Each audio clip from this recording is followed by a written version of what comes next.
Hey, Salvador Briggman here. Welcome back to the Crowdfunding Demystified YouTube channel. And today I want to talk about, when it comes to creative projects, how to have a more successful campaign. And if you're trying to do something in the creative side, I think this episode will be useful for you. So this campaign is to preserve J.R.R Tolkien's former home as a public writing haven. So J.R.R Tolkien, he wrote The Lord of the Rings, The Hobbit, a bunch of other novels and like short stories and all that kind of stuff. And he's from England. And the UK. This campaign essentially is there to preserve and to upgrade his home and to make sure that it's there for future generations. The person who was actually launching this campaign is a really well-published author and writer herself. So I think this would be an interesting interview just to get into her mindset, to understand how she went about raising $185,000 now that I'm recording this, how she was able to attract more than 1,700 people to support this particular Kickstarter campaign, and some of the advice that she has there for other people in the creative category when it comes to launching a crowdfunding campaign, some of the tidbits and information. I think if you also have never launched a campaign before, this is going to be some good stuff for you there in the way of like what you got to do essentially to make a good, compelling ask. So this is something that is going to be a little bit difficult for a creative type, I usually find, because marketing is usually a secondhand thing, right? Because you're a creator, you like to write, or you like to make films, or you like to write music, right? That's your main endeavor. You like to be creative and think big picture, When it comes to execution and marketing, it's a little bit more nitty gritty at first. So you can think backwards, of course, like what are some good images? What's a good video? How do we outlay this? But it's usually a little bit of a putting your toes into ice water when you're getting started, right? So this is meant to warm you up so that you don't just launch a campaign and it falls flat or something like that. And also, some of the best practices that I contribute as well when it comes to the creative category on Kickstarter. There are a lot of great other episodes we got here on the show. I also do it on YouTube. So I publish a version of the show on YouTube. It's a bit delayed. You can go to youtube.com/crowdcrux. But if you've been tuning into my latest episodes, you'll probably discover a lot of ones you might not listen to on YouTube itself. So just search my name, Salvador Briggman, on YouTube, or youtube.com/crowdcrux. Crowdcrux is the name of the blog that I started in 2012 in this niche, and I've been writing on it ever since. So it's a huge part of my life, my life's work. The Kickstarter launch formula, the book that I wrote, really pioneering so many of these techniques in this industry, and a lot of great stuff. So the Kickstarter launch formula, you can pick up a copy if you want to on Audible. You can search it there. I can tell you at the end of the show if you want to more about that. And also, if you want to book a coaching call with me, we can get into that later. But the one thing I want to leave you with here is that there are so many different types of categories and projects on Kickstarter that can be a little bit overwhelming for a beginner. The best thing that you can do is to listen to episodes, have people that are similar to you with similar resources, and also hear from experts who are in a similar project category as you. However, it's also this cross-pollination idea, I guarantee, will give you tons of ideas when it comes to launching your crowdfunding campaign. When you are launching a technology gadget and you hear something working in the gaming category, you're like, wow, I could actually apply that to this. You'll notice that if you've ever entered multiple industries. So for example, when I got started with podcasting, there's a lot of stuff that people didn't know about because the podcasters weren't bloggers, right? And when I got into YouTube, so many of the YouTubers didn't know about podcasting because they weren't podcasters, right? So there's stuff that you can learn. I think a lot of creativity comes from cross-pollination between different disciplines. If you've never done sales or marketing, then all of a sudden you start to learn about it. You see it in a bit of a different way if you come from more of the creative side, and vice versa. So I hope you enjoyed today's episode. Coming up right after this, and I'll see you in a little bit. This podcast episode is sponsored by The Gadget Flow. The Gadget Flow reaches over 28 million people, and they've been around since 2012. They are Indiegogo and Kickstarter experts. They featured over 5,000 crowdfunding campaigns, and if you have a technology or design campaign, it is a great platform to generate awareness and get backers. You can check them out at thegadgetflow.com/submit and list your project today. Hey guys, welcome back to the Crowdfunding Demystified podcast. Today we are speaking with a creator who, looking at their Kickstarter, has raised over $150,000 from more than 1,000 backers, still 31 days to go. And this is actually to preserve J.R.R Tolkien's former home as a public writing haven. So this is kind of where he wrote The Lord of the Rings, The Hobbit, and he established a writing and creative center for the public. This is a bit of a different type of Kickstarter campaign, but it's really fascinating. And if you're interested in doing a campaign in the creative category, I think you're going to get a lot of great tips out of today's episode. I have Julia here on the show with me. Julia, welcome to the show. Thank you very much. Do you think we can get started? You can tell us a little bit about your role in the project, and also for those who haven't checked out the campaign yet, just a bite-sized version of that. Yeah, okay. So I think one of the things that your audience might find interesting is this is one part of a larger fundraising campaign, because the capital cost of what we're trying to do is so huge. We realised that we had to reach as many different audiences as possible. So we started off as a fairly straightforward charity fundraising campaign, which reaches a certain kind of audience, people willing to donate there and then and hand over money. But we're trying to buy a house. So it's not like setting up a board game or something. It's a massive ask here. The house is actually in total, it's £4 million, which is $5.3 million. So it's a great prime piece of real estate. And the Kickstarter is an element within that, or we're trying to raise £500,000, which I think is about 682, yeah. Yeah, so there we go. So you can see we're talking big figures. Because it's a Kickstarter, obviously, people don't have to actually hand over the money up front. It's a pledge. So I think that attracts a different audience. Mm-hmm. Now, the reason we're trying to do this is there is no centre for Tolkien. If you look around the world, or certainly in my own country here in the UK, we've got houses for Shakespeare, we've got houses for Dickens and Jane Austen, and you name any, all the great writers, yeah. They've got some kind of literary space. Tolkien is the one missing on that list.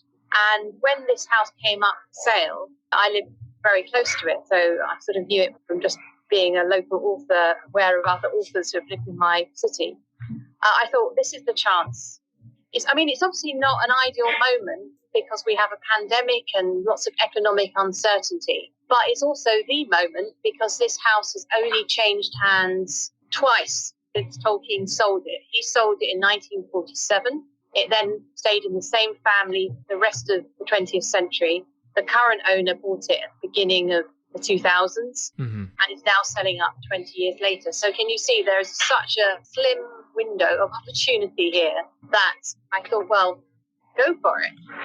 Do you think you can also just kind of shed some light on you in your role here? So when it comes to Project Northmoor, and you also mentioned you being an author as well. Yeah, so my day job, I'm sure this is familiar to many people doing campaigns. You have your day job and then you have your dream, which is the Kickstarter. My day job is as a novelist and screenwriter. So I've been writing, I write for all ages, and I use 3 different pen names. I'm published internationally, I'm award-winning. I've got all those kind of ticks against my credentials. So I'm approaching this as an author rather than as a Tolkien academic. So I think Tolkien was such an important influence for me as a writer, basically turning on my love for books when I was about 10, when I first read Lord of the Rings, that I thought the best way to honour that literary legacy is to have a creative writing centre, not just for creative writing, actually, for illustrating and eventually crafts, because Tolkien attracts a whole subculture of people who find ways of expressing their love for Middle-earth. The house itself is a large detached house.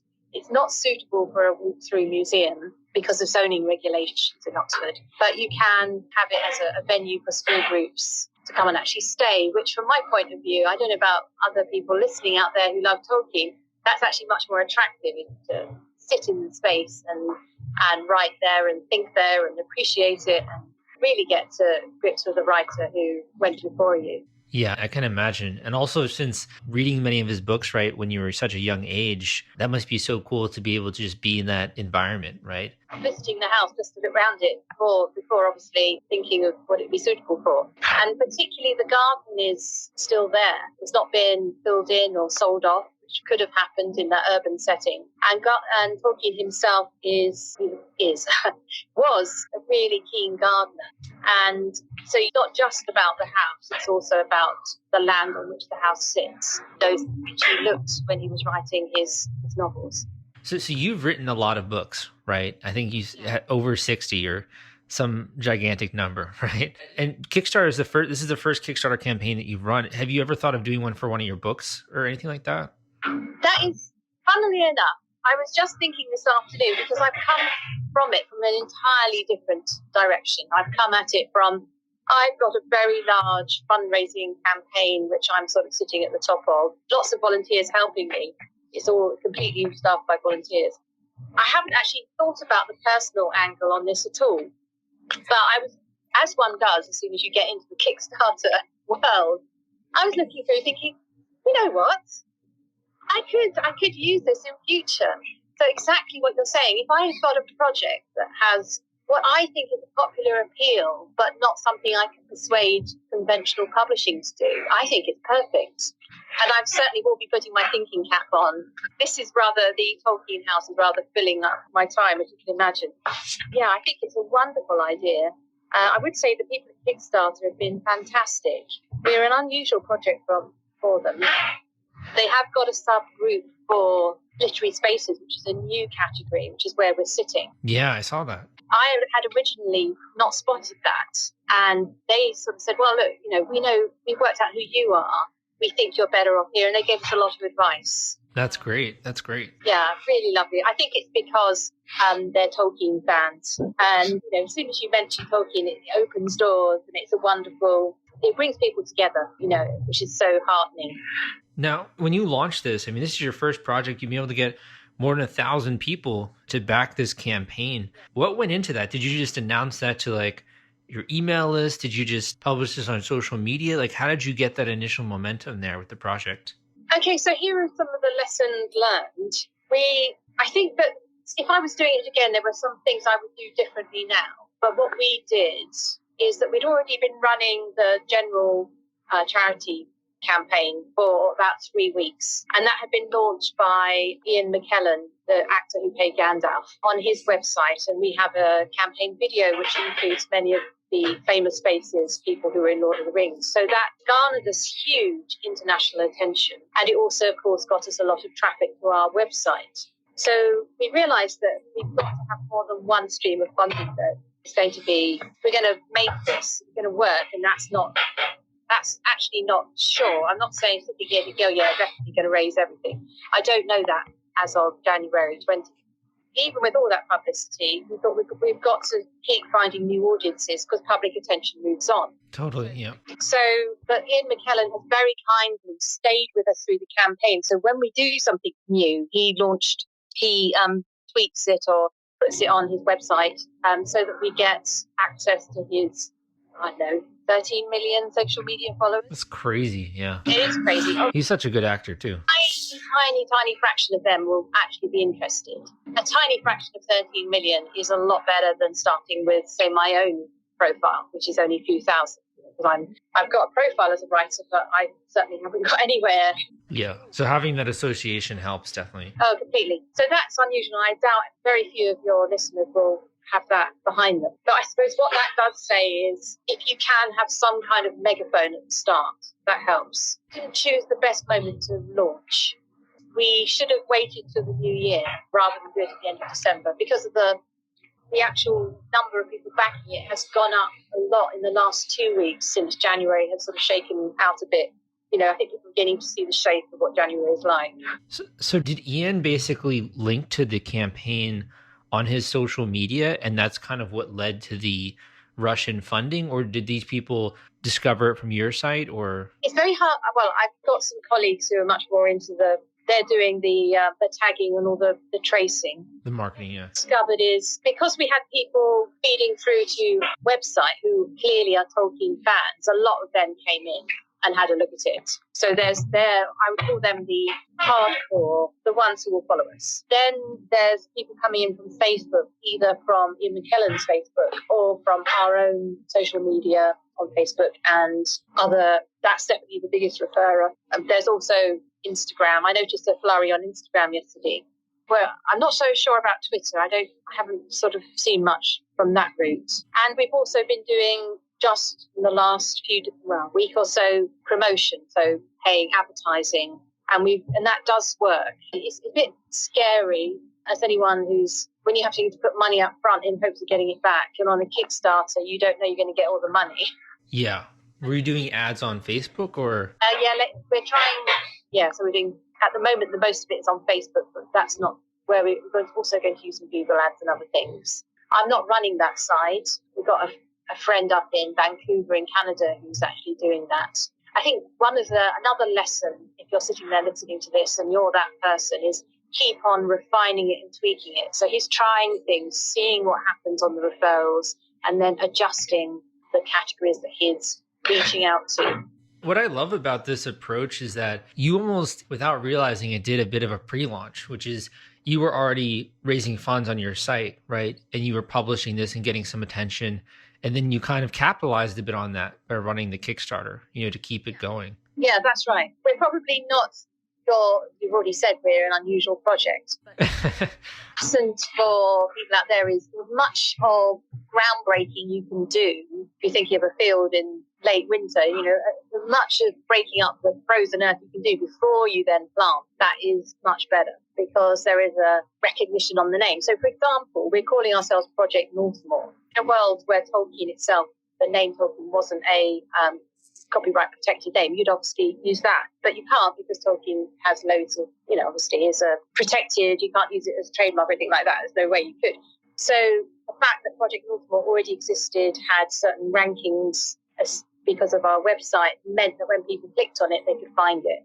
Helped as well. So if you've got a name that you're trying to break through on, your pre-launch helps with that. When I was looking through some of your takeaways, one of the big one was this idea of approaching a campaign and being courageous, right? What made you have that takeaway? Well, that's because that's how I felt. The whole idea of trying to buy a ridiculously expensive house to do this very visionary idea, in some ways, I didn't need to do this. I've got a perfectly okay career going, but I just really felt I had to see if I could do this. Partly I felt I had almost like a debt to Tolkien I wanted to work out. But also I felt that there'd be so many Tolkien fans out there who would like to see it happen. And if it wasn't going to be me, who was it going to be? And I was very fortunate in that it's obviously not just me now. I've got a huge number of people come along with me on this journey. But I had to take that first step where I said, let's do this. If you're worried about the fulfillment and shipping part of your Kickstarter campaign when it comes to getting out all those perks and rewards to your backers, rest assured, I've put together a complete Kickstarter fulfillment and shipping checklist for you, and it's free. This is sponsored by the folks at Fulfillment, and they thought that you should have this checklist as part of your arsenal going into a crowdfunding campaign. If you want to get instant access to this checklist and it's free, you can go to fulfillright.com/checklist. Again, that is fulfillright.com/checklist. fulfillright.com/checklist. Just go to that link and you can download it immediately. In being the leader right here and kind of setting the vision and the message, a lot of people have ideas like you did, but they really struggle with getting people to follow along. How are you able to attract these volunteers to really help you? Well, I have the massive advantage of the uniqueness of the house and Tolkien. So people aren't, it'd be nice to think people like you because it's you. No, it's because it's Tolkien.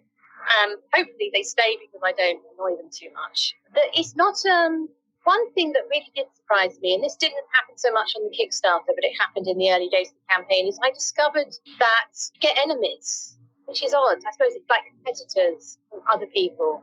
And you do have to have a bit of a tough skin because people will go for you because you're not doing what they think you should be doing with, I don't know, people are strange. You mean like haters kind of? Yeah, people, I don't know. It's just that people who want to rain on your parade for whatever reason they have. So that courage is about not backing down from that. I've had to put up with a bit of flack coming my way. But so it is courage, not just about daring to dream a bigger dream and thinking, well, let's give it a go. But it's also saying, I'm not going to be thin-skinned about this. I'm not going to let the naysayers stop me doing this. Because after all, it's not as if what I'm trying to do, what the whole team is trying to do is something which we're proud of. So we shouldn't let other people put us off from doing it. So even if we fail, it's a heroic failure. And if we succeed, that's wonderful. That's what my mindset is. To have tried and failed than not to have tried. Yeah, so I don't know if this is a cultural thing, but like in America, I do notice there's a bit more of like a risk-taking opportunity. So I studied in London for like maybe 3 months, right? And a lot of the business meetings I'd go to, people were a little bit less risk-taking. I don't know if that's a cultural thing or not, or that was just my experience going there. Is failure something that's different in the UK? Like the perception around that? Yeah, I think you're right. Though, having said that, Sal, I'm just like the typical English woman. I was on the phone on a Zoom call to a lady in Texas just at the weekend about this.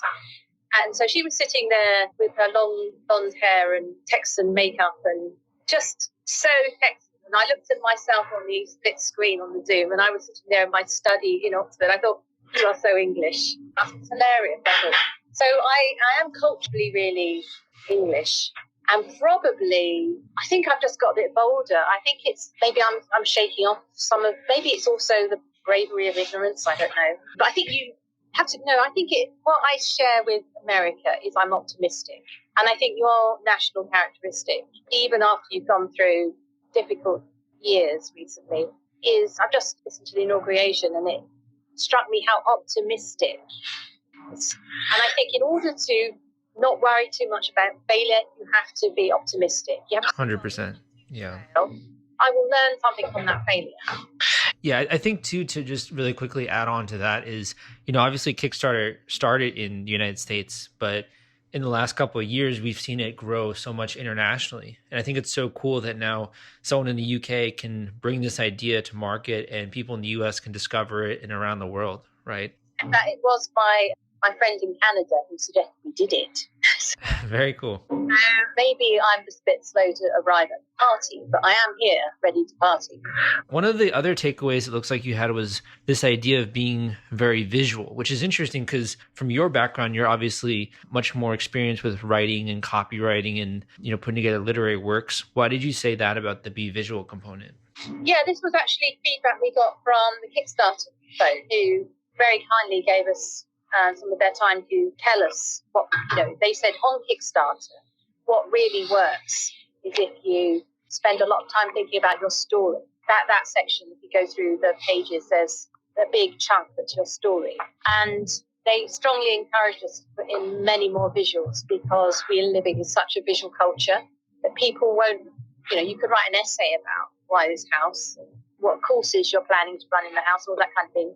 The more that detail is fine, but they were encouraging us to realize it with a visual companion so that somebody absorbs both the visual and the text at the same time. Well, I think to even think back to what you were sharing of you, as a younger person growing up by this house and seeing it, it kind of creates that emotional connection, right?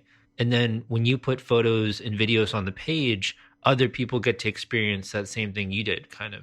Yeah, actually, that's a good point. I have put in the personal journey because we are a group. It's not about me, but it did start from a personal challenge to myself. So that's a good point because this is about sharing a passion for a particular writer with the other people around the world who also share that passion. And I think the more that people can also see the house and see the grounds, I mean, it looks beautiful, right? And even the interior there, it looks really cool. Yeah, and the nice thing about the house is that there's nothing wrong with the house in terms of structurally or anything, even though it's a 1924 build. And so in order to make it feel like Tolkien's day, it's just a decorating job. It's not, you've got to do masses of work to it. So it's pretty much plug and play, almost. Once the house is bought, start to visit. The garden itself needs, in order to take it back to Tolkien's day, needs more work, but gardens are always a labour of love over the long term anyway, so that's to be expected. Did you have any surprises when it comes to the comments that you've been getting or the people that have supported or even what reward tier, right, that they chose to support it? Did you have any surprises? Yeah, so this goes to my last sort of lesson I've learned, which is about adapting. So we put out a series of rewards at the start. We didn't know what would be popular, because what we're offering isn't the same as the gizmos that you get on Kickstarter, the bird feeder or the board game or whatever. And we were testing to see what people wanted. And by far and away, the most popular reward is to come and stay at the house. And that is actually, I wasn't sure that would be the case because that's a big commitment. We're not paying for people to get to Oxford. We're just offering them a night in the house. We are giving people a very long time in order to claim the reward because we don't know when the world's going to start traveling again. So we've said, you can come in the next 3 years. I mean, and obviously, if nobody travels this year, that 3-year point will start in 2022. It's going to adapt to whatever the world is doing. Please God that we'll be traveling next year, not this year. Hopefully. Yeah, hopefully. And that one had like 59 people that are supporting that. That's a lot. Yeah. One of the things structurally that's difficult for us in the Kickstarter system is that there's a cap on rewards. So you can only go up to £8,000, which I think is about $10,000 or thereabouts. You can't, and when you've got such a large capital cost as we've got, £500,000, it's quite hard to get enough rewards to make up to your total. You see what I mean? Mm-hmm. And apparently that wasn't always the way in the Kickstarter system. You used to be able to sort of go further up, have more expensive offers. So that's a slight warning if anyone's doing something similar with a property, a literary space, is just to watch that you need really, really lots of supporters to get through to your amount. So the larger donors tend to look at us on Kickstarter and then come and find us somewhere else because it doesn't go into the Kickstarter system. It looks like you've also had a lot of returning backers here. People have backed other Kickstarters. I'm looking at about 1,000 people who have backed a Kickstarter before, right? So you really did tap into that marketplace. You have people from Norway, Italy, Sweden, Germany, right? Yeah, that's right. We've also sort of trialing the add-on system, which... That's new, yeah. That's new. It's had a few teething problems, so this is something else people might need to watch out for, which is we created 7 add-ons, which were meant to be the cheaper rewards that you can add on if you've gone for one of the more expensive items. So say you bought a celebratory night, a weekend at the house, you can go back and get a bookmark or whatever, it's like small. But it turns out that in the system, there seems to be some sort of deal that if you bought a reward that is virtual or not a delivered reward, so the house, a night in the house it doesn't come in the post. You turn up for it. So there's no postage on that. And then if you try and get something that is product, a physical thing, you can't, which is odd. And apparently it's to do with postage and packaging. There's some kind of issue there. So we had some problems about that. So I've had to fall back onto the old system of people saying to people, just increase your pledge, tell me what you want, and I'll sort it all out when we come to real fulfillment. How long were you planning this project, like before you actually hit the launch button on Kickstarter? Not long. Because we're in a market, a vendor who can sell to anybody, I mean, that's how it works in the UK. We're his sort of, at the moment, we're his preferred bidder, you know what I mean? But we had to move quickly in order to raise the funds. To raise this amount of money, you would normally give yourself much longer. Yeah, so you kind of had to get it going as soon as possible there. It's not us who are deciding the timeline. It's a marketplace. Yeah, so it sounds like to me, just kind of thinking about the marketing, it seems like the night stay is actually something that could be really good from a marketing standpoint, right? Doing a Facebook ad for that. Sometimes you see certain reward tiers that perform super well, and it actually makes more sense just to advertise those reward tiers, right? Yeah. No, that's a good point. I'll mention that to the guy too. We've also got some other rewards we're hoping to feed in, which the thing about the night stay is that that's a limited resource because there's a limited number of rooms and a limited number of nights, which also we need income generation in the future. So we can't sell off everything at this point because we've got to sort of ration that. So there is a cap on that. Definitely. We've got some other things in the pipeline which we're hoping to introduce soon, which would be definitely worth advertising. So I just have one or two more questions here. I think your literary experience is very interesting to me because having published so many books and from different variety of niches and ages and such, you probably have a really good handle of where the literary world is going. Do you think Kickstarter is something that can help beginning authors? Is the whole, like the old school publishing system, is that still a good thing? I publish most of my books self-published on Amazon now. Yeah, no, I do that as well. What I use Amazon for largely is two things. One is when conventionally published book has done its run with that publisher, and there's a point when they stop having physical copies and they'll say, oh, we'll keep it as an ebook. At that point, I say, no. I'll take the rights back and I will self-publish because I can do as good a job with a print on demand, an ebook, and I get a bigger slice of that than my tiny percentage from the publisher. So when I get the rights back, I put what used to be called backlist books up on Amazon. And also, if the fashion has moved on and it's hard to place a book, I'll also sometimes do it via Amazon. So one of my pen names is Joss Sterling. I've got a book which I self-published, a series in fact, which was a kind of environmental dystopian series for young adults, which was a bit late in the dystopian fashion. So I found it hard to place here, but it's since been bought for translation by Spanish publishers. So by having it launched in one place, it meant that there could be the whole translation market is a second stream. What you do get as a conventionally published author, though, is you get an agent. So I'm able to sort of play both sides of this. I've got deals with publishers which my agent deals with, and they agree that I can do self-publishing and be a bit more nimble, and they don't take a cut of that, but they then deal with the translation deal that comes along behind. And I think I'm sort of one of the new kind of hybrid authors who do lots of different sorts of things. Mm-hmm. There are still authors out there who have just the publishing deal with them, that's their track. But I think most of us will be finding these different routes to market. And I think there's an understanding now that the market is not just the people who go into the bookshop. The market might be the readership on Kickstarter or the readership on Unbound or one of those services who help young writers the market. And that's great because it sort of diversifies the gatekeepers. The gatekeepers, when I first started out in the early 2000s, I mean, it was not that many routes in, but we did have a decent bookshop. Yeah, I mean, I think it's just going to go even more outside of the gatekeepers. Like now with podcasts, right? You can have a YouTube channel, you can have your Facebook, all these things. So I can totally see that trend continuing. There's a lot of really good insights. I don't want to take up too much of your time. I think we could probably end the show with this last question. If you were to go back in time and maybe have a little bit more time to prepare, is there anything you would tell your former self in the way of advice, a word of encouragement, anything, and we can kind of end on that note?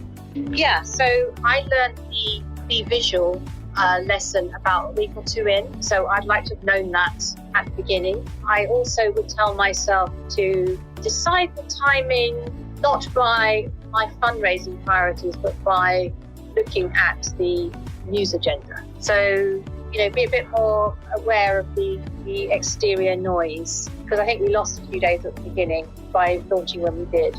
So, yeah, I would certainly learn that visual lesson and learn a timing lesson. That's what I would tell myself.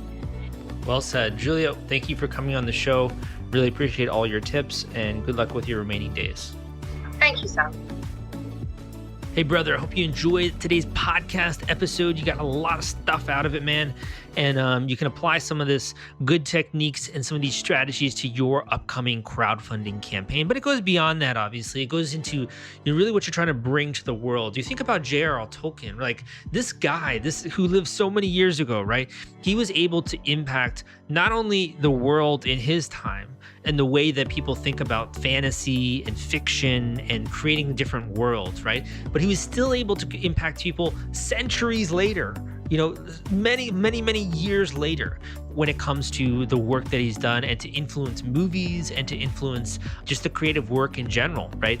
So it's so inspiring to me because I think a really great product is one that continues to have ripples even years and years down the road, especially after the person who created that unfortunately passes away, right? We think about this with authors, for example, How to Win Friends and Influence People. A lot of great books that have really stood the test of time are continuing to make ripples and continue to be rediscovered again and again and again by new generations who are applying those different teachings in many different ways. So while we look at a project like this, you can be like, oh, this is a creative project. I'm not a creative type. This doesn't relate to me, right?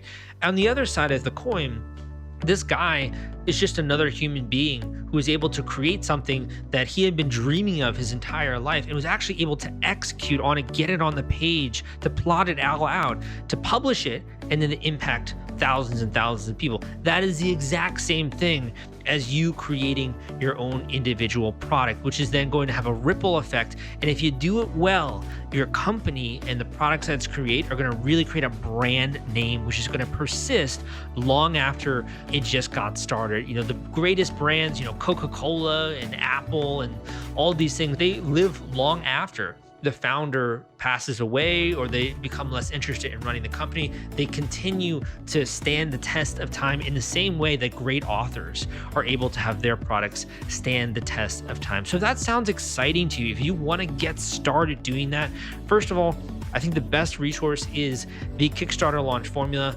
Great book. It's available on Audible. You can go to crowdcrux.com/Kickstarter audio. That is literally the blueprint, the step-by-step framework for launching a successful Kickstarter campaign. crowdcrux.com/Kickstarter audio. This is really the culmination of 8 years spent in this industry, understanding and dissecting these different types of projects. So really invaluable resource there. I also have kickstarterforum.org. That is a online community where you can go, you can interact with people and ask questions. I've got a Facebook group, got a bunch of other stuff. But I guess the main other one I'd say is if you're interested in sort of following along with me and the bite-sized content I'm putting out daily, or at least 3 times a week, you can go to Salvador Briggman on Instagram, and you can find me there, and you can follow me, and you can get some great updates from me there on Instagram. Thank you for listening. Give me a rating and review on iTunes, please, so other people know this show is worth their time, and I will see you next time.